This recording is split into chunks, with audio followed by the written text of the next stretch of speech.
Thank you to everybody out there. My life was changed on January 22nd, 2022.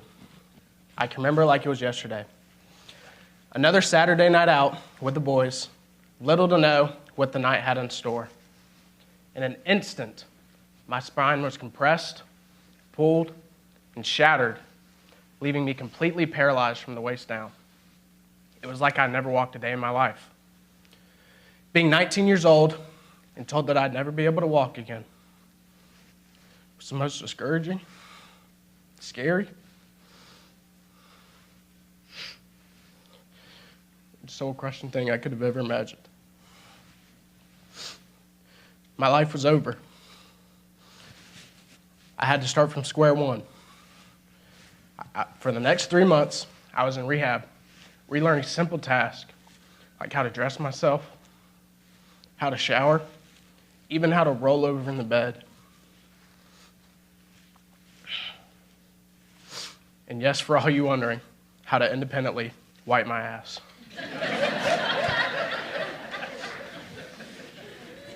It was all so simple in my head, but impossible from a physical standpoint.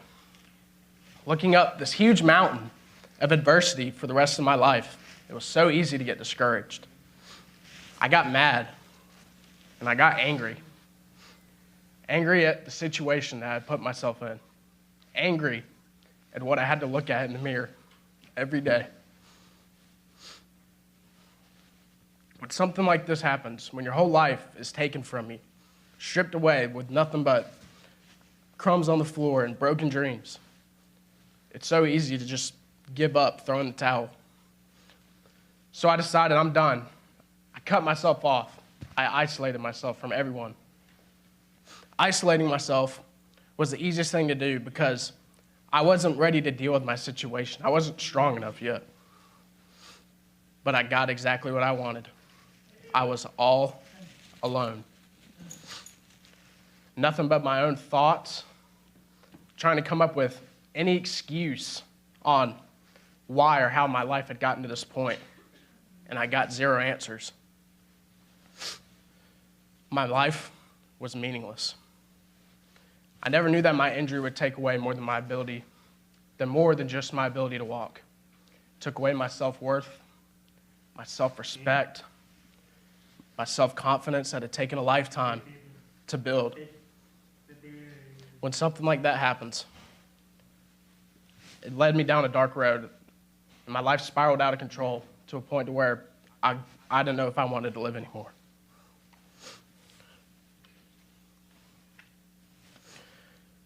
Control is something that we all struggle with in this room. Think to yourselves, what are things that you struggle with in your own lives? Maybe your friendships, your relationships, maybe your job, or maybe you're like me and you struggle with your own thoughts about your own self. Control is something that was taken from me that night, and something that I tried so hard to regain, but I couldn't find it. I couldn't get any satisfaction out of anything I tried.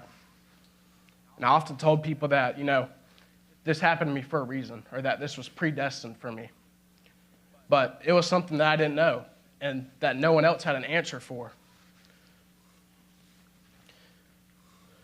It seemed like my life was completely out of my control, and it seemed like someone else was in control. God says in Jeremiah chapter 29, verse 11, "For I know the plans I have for you, plans to prosper you, not to harm you, plans to give you hope and a future." Isn't that refreshing?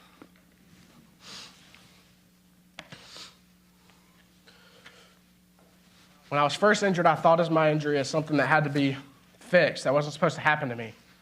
But it's not that black and white. Life isn't that easy. But something that I forgot, that was constantly overshadowed by my self-doubt about my disability, was my ability to be me. Because no one can do me better than me.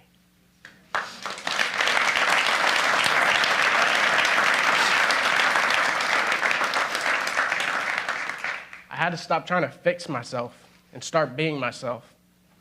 My funny, witty, and yes, very handsome self. And asking for help was no longer this sign of weakness or vulnerability. Rather, as a strength of knowing my true self-worth and allowing my community to be there for me when I need them most. And I can attest, 99% of the time, they're there with open arms and a helping hand. The number one question that I still get asked to this day is, how do you find the will to keep going even after an injury as significant as a spinal cord injury?